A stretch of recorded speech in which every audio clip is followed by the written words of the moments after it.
All right, welcome back to the Nexus Podcast. Christiaan Beek of Rapid7 is my guest. He is the Director of Threat Analytics at Rapid7, and we're going to talk about ransomware, all things ransomware, the state of these attacks in 2025, the economics behind them, and how security teams are doing against this threat. It's nice to meet you. Nice to meet you too. Thanks for the invite. Absolutely. So we're here at RSA, and back to the madness here. The show's right behind us as we speak. How's it been going for you so far? Well, actually, I haven't been next to the expo yet, so I had a lot of meetings around it. But no, it's great to meet up with people we know for a long time in the industry. So it's always good to be here and talk with interesting people, for sure. So I know you're doing a talk here on ransomware and just kind of all of these things that I brought up in the introduction. But I mean, we're 10 years into this threat of it, as far as profit goes, I think, in terms of like really prominent attack vectors and some of these ransomware as a service groups. In your estimation, just how does this threat, how does ransomware stack up against other efforts that attackers are putting out there for profit, for intelligence, and so forth? I think the biggest change came, like you were mentioning, rather from profitability, like 10 years plus, something around that. But I think before that, yes, the concept of ransomware was known for sure. But I think the moment that we had Crypto Locker, these guys adding Bitcoin as a transaction to it, where you can actually anonymously pay and actually try to hide your transactions, and then later with all the tumbling mixers where you try to hide your transactions schemes, I think that really made it really interesting for criminals to go into this model, because suddenly like, hey, I can make money and I'm hiding where my funds are. So I think that was the big spike that actually sparked off this model. Sure. I mean, like I remember some of the early ones. It was just kind of like mischief. You've downloaded something illicit on your machine. We're going to lock it up. And the ransom demands were really small. It was individually focused, right? Sure. You got this email or something like that, and it was more personal. And I think later it's really actually transformed to like, okay, let's attack big fish companies. Right. And then, of course, the ransom went up like crazy. Right. So I guess the key question, and maybe a good place to start, is why does this still work in 2025? I mean, we've got so much advanced technology out there, but... Well, actually, that was my question as well. Like when I started to propose this talk for RSA, it's like, okay, why on earth do we still have this ransomware going around, right? And why we put a lot of effort and innovation. We're very good at it, I would say. And still there are steps ahead of us. And I think the money-making business, it's so lucrative for ransomware actors to do this model. It's still paying off. And with all respect, we all know where most of them are sitting. So it's hard to catch them as well. So is that a solution? No, I think there are some solutions, and maybe we can get to that further down the line in the talk. But the profitability, like we measured, I think Q1 2025, 70 plus groups we know are active. So it's just a moment of when you are going to be hit and not if. Kind of surprised there aren't more. Yeah. 70's a lot, but... Yeah, 70's a lot. Yeah, for sure. And I mean, it kind of surprises me it took them that long to get to the profit model, because it is obviously a very direct line to bringing in revenue. You're scaring the crap out of people. You're locking down important files or systems, and a lot of them are in a place where they can't negotiate, or they just have to get back online quickly, whether it's a hospital or some other critical infrastructure. Yeah, and on the other hand, you see them actually changing every time, right? We as you started, like they started with individuals, and then actually they started with companies. And what they did first is everybody knew when they were hit by ransomware, because you had this nasty wallpaper on your screen where it said like, hey, you're being ransomed. Nowadays, it's different. Like they go in and actually they search for your data and make a copy of that data. Sometimes they don't even use ransomware anymore, right? Because they already have a copy of your data, and then to the double extortion on leak sites. So they keep innovating from that perspective. If you would say from a technical perspective, there are small innovations, but it's more like bigger shifts they make. Yeah. I mean, we're almost getting to the point where the crypto part of it may not matter. If the data is already stolen or copied, just that threat, that extortion part of it is pretty powerful. It is powerful, but crypto is a key element of this business model. If crypto would disappear, and I think, well, I'm a member of a special committee with Europol, And one of the strategies is go after shady crypto providers, make it difficult for them to actually trade in their crypto or actually make it into the normal economy. That's definitely one of the directions. Yeah. I mean, that's kind of a subtle criticism of crypto, too, is that it's enabling a lot of crime beyond ransomware. I mean, it's a thing, and I'm surprised that there hasn't been more action against some of these groups, at least publicly anyway. There's a lot of action being taken, which of course we can't discuss always, sure, right? Because you want to keep that under the radar. Crypto is definitely on the radar. But on the other hand, like I was watching this morning, like a underground forum, and they had like special services with AI, ML, and of course, when you have to register nowadays for a crypto exchange, you have to actually give your license, driver license, right, or you have to give your passport. Well, you're already getting right. What I'm going to is this service actually gives you like, okay, give me a Lithuanian passport or driver license. I upload my picture. It's cost me like $40 to $60. Right. I have a valid license, and actually, when you upload it to a certain crypto servers, they show you already like it's valid. It's being accepted. So you can create false identities for your crypto. Right. It's really a remarkable kind of ecosystem underneath the whole thing. Yeah. It's almost like run like a professional business. Right. Yeah, I mean that's a fair point, but like the structured, like from a CEO down to kind of just it's rank run and file. like what they did, but in the old days, what we called the kind of mafia structure, where they had like a capo, the head guy, and a sergeant in arms. They have those kind of models still in place, actually, and but now you see a lot of outsourcing. It's like really like a company, right? That's fantastic. With a help desk, service desk, everything. Right. And again, a lot of it maybe not unmonitored, but happening on dark web, and just kind of a lot of barriers for the normal people to get to it in terms of like. Yeah, I think like there's small stuff you can find. Yeah. But I think the real forums you have to buy yourself into, or you have to have a certain reputation in the scene to get to the real juicy stuff, I would say. So let's talk about kind of the evolution as you see it. And I know you have a part in your talk about going from the early crypto attacks, big game hunting, as you mentioned, all the way to kind of what's happening today and some of the innovation around it. Just that turning point of profitability, the Crypto Locker, I believe, was one of the first ones. Just what kind of sparked it? What do you remember about those days? Well, I remember like I was I think a few months in with McAfee Labs in that function. And my boss came in and was like, oh, we have a couple of help desk tickets for something called Crypto Locker. And can you have a look at it? Because you're the intelligence guy here. And this was the early days of threat intel, right? Like everybody's just focusing on malware and stopping them, writing signatures for viruses. But then it's just like, wait a minute, this is a whole different game, right? Like they're asking money for decrypting the systems and what's going on here. And since more people start to pay for, because they were not asking so much money, it gained a lot of interest, right? And became really, really big. And of course, when something becomes big and it's getting noticed, then other people are just like, aha, let's do this as well, right? And that's what really sparked copycats. Yeah, copycats for sure. Exactly. And then, so the big game hunting kind of peaked with WannaCry, NotPetya. Those are very serious global attacks that maybe that wasn't the initial intent, but kind of escaped the lab, so to speak. Yeah, well, WannaCry, of course, was like, yeah, potentially attributed to a nation state, right? Who made crypto and probably used it for some certain programs in the country. And NotPetya, kind of a cyber weapon kind of thing, right? It was used as in a conflict, right? Different way. I've seen some examples of that as well. What I called at the time pseudo ransomware.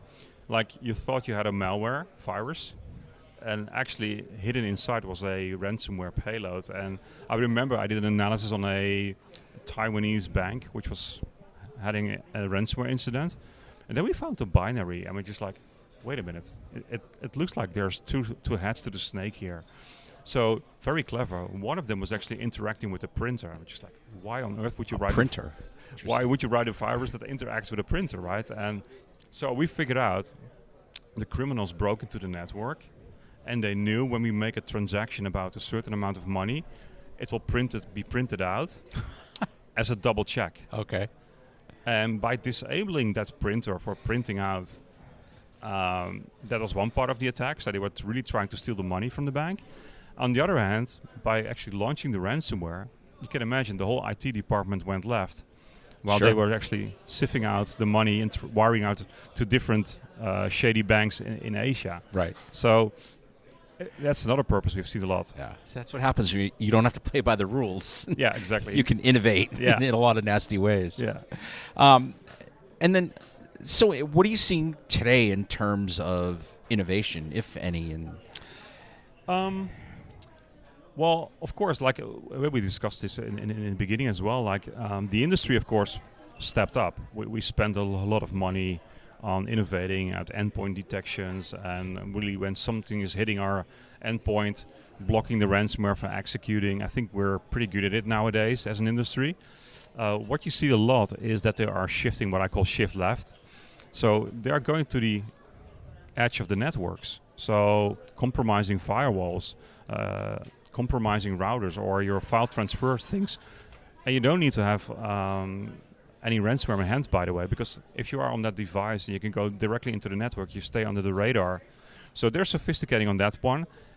And part of that is, of course, since people are keep paying the ransom, we give them the money to buy 0 days. We saw it in the Black Basta kind of leaks, where we saw proof of, like, we knew the theory, and I always had the suspicion that's what they're doing, yeah, but we couldn't prove it. I think with the Black Basta leaks, we finally had the evidence in hand, which I will actually show tomorrow as well, where they state, yes, we bought a 0 day for Right. $200,000. wow, all funded by The victims, and at the same time, making more victims, because when a 0 day hits, yeah, you're toast. Sure. So let's go back to the edge devices that they're hitting. Is that just kind of to disguise their access? But what's behind some of those attacks? Yeah, it's really staying under the radar and Yeah. actually go with the noise, right? Like if you have a SSL VPN and you are able to go land on that box with an exploit, Yeah. you can create a user account or you give yourself credentials, and suddenly it looks like you're a, between brackets, normal corporate user. Right. And then, of course, you're depending on your security technology when it will detect suspicious activities. And then still you need to connect the dots to say, like, hey, wait a minute. When we do our forensic research, yeah, we see the dots because we say, like, oh, wait a minute, someone tries to do this. But if you go back, wait a minute, this guy logged in on this edge device from an IP address from Russia, right? So, but that's definitely like, yeah, they stay under the radar, go with the noise, and yeah, you need to be lucky to catch them then in the network traffic. Mm-hmm. Because then they look like an insider. Yeah, they look like an insider. Right. Yeah. Right. And then like, what's the path of an attack these days, especially these double extortion attacks? So one of them is, of course, the initial attack is like, okay, I'm hitting a 0 day or an exploit or vulnerability. That's one thing. The second part we see is a lot of stealers that actually are stealing passwords from corporates or other users. Sure. Or maybe at home, your home computer, and you use the same password as for your corporate account. Those logs are being sold. So they can actually log in with a valid account. And actually, it's so sophisticated. They have like markets where I can select, okay, I want a company in the US with this revenue. And in this sector, do you have accounts for that? And by access level, you pay. So let's say an administrator account for a huge revenue target, you probably pay like $2,000. But hey, if you can make 600,000 with the ransom, it's a nice Nothing. profit model, Sure. right? It's a nice margin. Yeah, that's margin, right? So it's valid accounts what you see, and I think another big problem is like multi-factor authentication not being implemented or wrongly implemented. Yeah. I think those are the three initial attack factors, and from there they do reconnaissance. They're looking for where is the data sitting, and then they exfiltrate the data. Once they have the data, either they stop, or they say, like, you know what, let's give them a signal and do some encryption. Mm-hmm. But that's in a rough way of like, hey, this is the flow of the attack. And the lateral movement looks like network traffic, looks like legitimate traffic, or It looks like legitimate traffic. I think the biggest signal, and hopefully you can pick that up, that's the data exfiltration part, right? Because they have to siphon out that data in big chunks or a big portion. And so yeah, if you see on Saturday night a big spike of data going out the network to a cloud service, Right. I sincerely hope your SOC picks that up. Uh-huh. But, okay, so the Saturday night example, I mean, is that kind of what they're counting on, that people aren't necessarily as vigilant on the downtime or holidays, or that's still I show a thing? an example in my presentation where we saw like I think from initial access to the breach, like extracting the data, it was like 60 minutes. And Wow. it was on a Saturday night and nobody noticed it. And okay, I have to say it was a 0 day against the firewall, but then they were inside because the firewall was connected to the network with Active Directory. Uh-huh. So they could quickly go to the right sources, extracted the data, encrypted the server, boom, done. So again, we're not talking a lot about the crypto part of it, but I mean, are you seeing, is the crypto any better? Is it kind of still, like, are they any changes, any innovation in that respect? We see sometimes some custom protocols they're using. Okay. So not the standard AIS and some of that stuff. So we see some different kind of libraries they're using. And it also depends on which platform they're targeting. So for Windows, they have certain cryptographic protocols they like to use, algorithms. But if you go for Linux, for example, if you see your virtualization clusters, they mostly use some kind of Linux, Unix flavor. Sure. Then they use actually different hashes for that. And speed is also, of course, key, right? So they always choose you can choose for like a full encryption of a file, or you say like, you know what, just the beginning and the end. That makes it far more faster, and still the file is corrupt, and you can't actually recover it easily. Right. And are you seeing groups that aren't necessarily out for profit? I'm thinking obviously APTs, nation state sponsored threat actors that are using ransomware at all, or is it just kind of noise to distract from a bigger attack? We have seen some ransomware being used in, I would say, geopolitical kind of events where they just as a kind of hacktivism. Sure. Look, honestly, if you search creative, you can find some ransomware kits. Yeah. And these script kiddies, they built some of these examples and used in the conflict where they try to target some of the victims in another country. Mm-hmm. So yes, we have seen that. Nation state, they're mostly would be in a wiper, what we call a wiper, wiping out complete systems. Yeah. That's more effective than doing ransomware. Mm-hmm. So I think that those are the big ones. The example I gave on the Taiwanese bank, definitely that was nation state with a different motive. But those examples are rare. The wiper example, though, that was basically not Petya, right? It wasn't necessarily ransomware. It was a wiper. The ransomware part of it didn't. The crypto address wasn't real or didn't work. Correct? Wasn't? Yeah. Correct. Yeah, absolutely. Yeah, and I mean that's a nasty turn. Obviously, the destructive part of it, because wipers are. Yeah, wipers are just like I've worked on the big Shamoon case in the past. Sure. And you see like 40,000 systems being wiped out. It's it's crazy. Why aren't we as an industry making a dent in ransomware? I mean, we're still seeing hospitals taken. We're still seeing critical infrastructure being targeted. I mean, maybe it's not completely fair. We're not making a dent, but I think we're doing. I think law enforcement, because I'm close to the fire there. I think we make a dent for sure. I think the issue is that a lot of companies still don't take cybersecurity serious.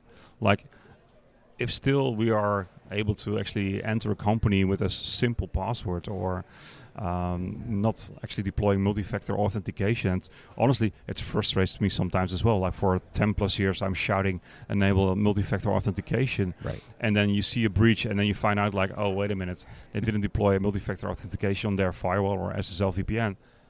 Yeah, you're asking for it. They're asking for it. It's an open door, yeah. It's an open door at that point. And they will find it quicker than you. Well, that's their job. That's a job, right? That's their job. Yeah. The 60 minutes that you mentioned, kind of, it surprises me, but it doesn't. Like, I always think of, attackers being on system for days, weeks, months, kind of just really poking around, and maybe that's a different kind of attacker. It depends on the model, right? So in the past, everything was done by the ransomware crew itself. So everything was done in-house, right? Yeah. Now, of course, they have outsourced that. So they have special crews, which they call initial access brokers. They specialize themselves in breaking into companies and getting the credentials. So those guys are very careful, not making too much noise, preparing that. And then actually they handing over that information or sell that information to the interested ransomware groups. Between those initial access brokers and the actual ransomware attack, that could be days, sometimes even weeks, right? So that's fair what you're saying. Yeah. And just to go back to kind of like the timeline of an attack, for example, when is the threat of extortion put out there? Is it put out there before the crypto, after the crypto is deployed? It's mostly after. Yeah. Yeah. So first they get the data. Right. So they store the data in their kind of cloud servers. Right. Then they prepare like a subset which they can put on their leak site. And then actually the ransom message is hitting the crypto. And then they wait like, okay, are they going to negotiate? If it's not going too fast enough, they will announce that victim on the leak site. In some worst cases, we saw even that they were calling the investors of that company or even calling up the CEO Sure. for like, hey, when are you going to pay? Yeah, it's horrible, right? And That's a bad day. yeah, it's a really bad day. And then, so in terms of like negotiating, that's part of it. Are companies good at it? Do they need third-party help? Because I mean, we're always hearing from law enforcement, for example, or even security researchers, and don't talk to these guys, don't pay. But I don't know if that's always the reality of it. So. Let's say I can imagine why sometimes companies decide to pay. Being in this industry for a long time, I can Sure. imagine why you can imagine sometimes why you decide to pay. Of course.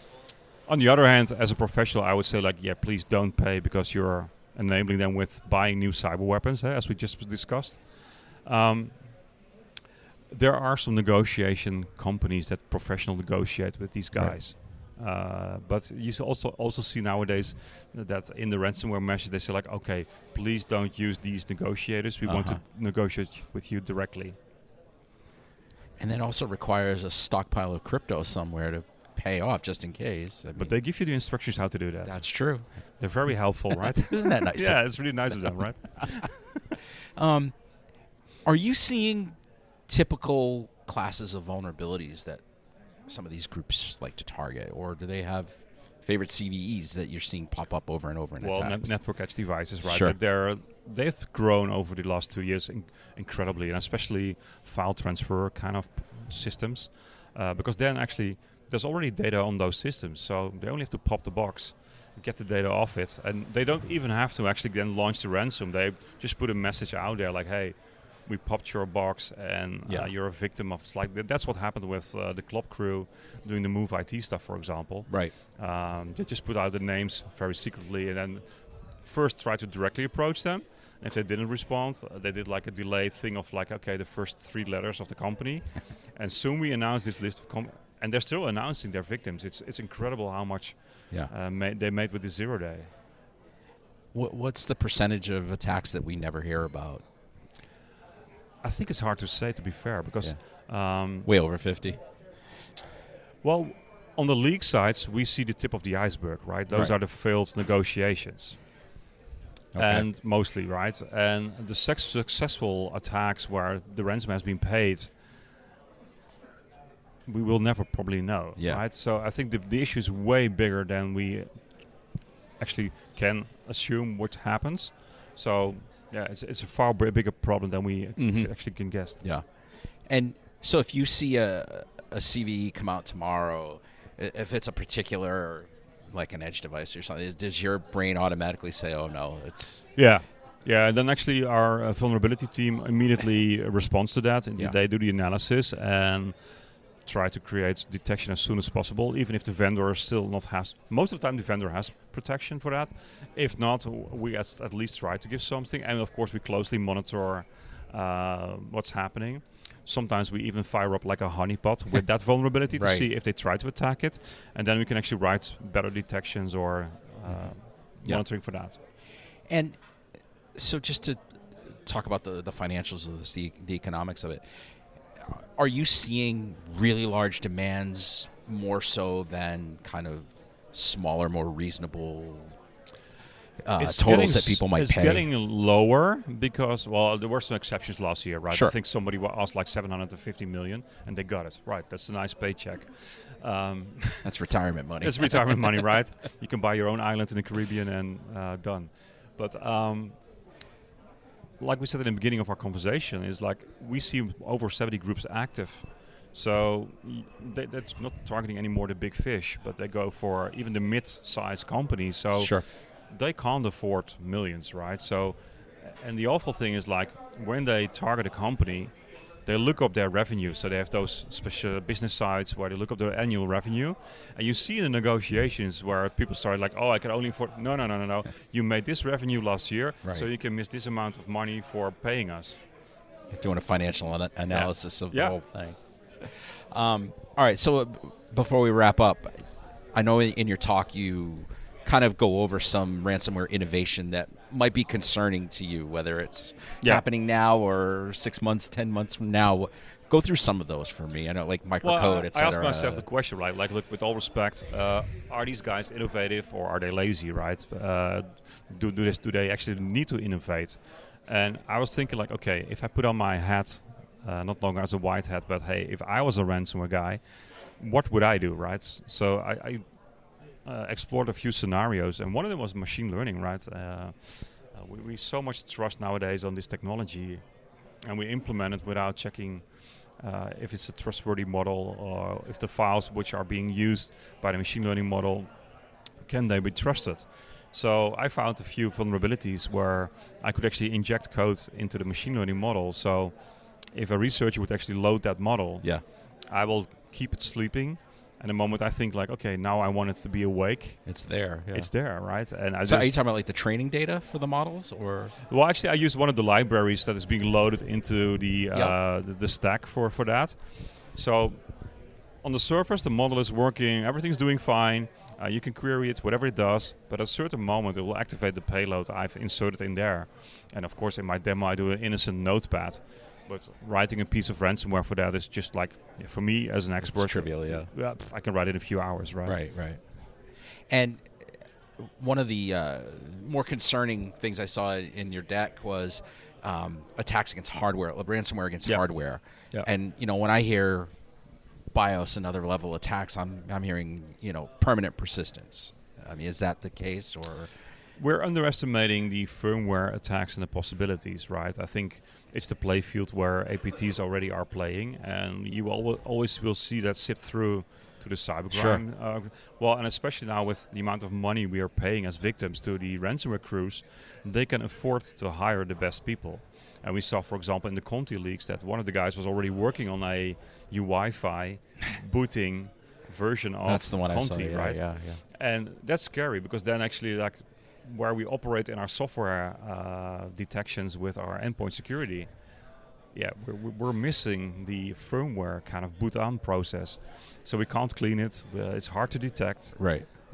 Maybe lucky we can detect it in memory, Mm-hmm. but that's a different level. And a lot of people don't want that. Like, oh, no, don't scan my memory. It's CPU intense. So, but for me, it's like, okay, but if we're going that direction, we should be aware and we should think about it for sure.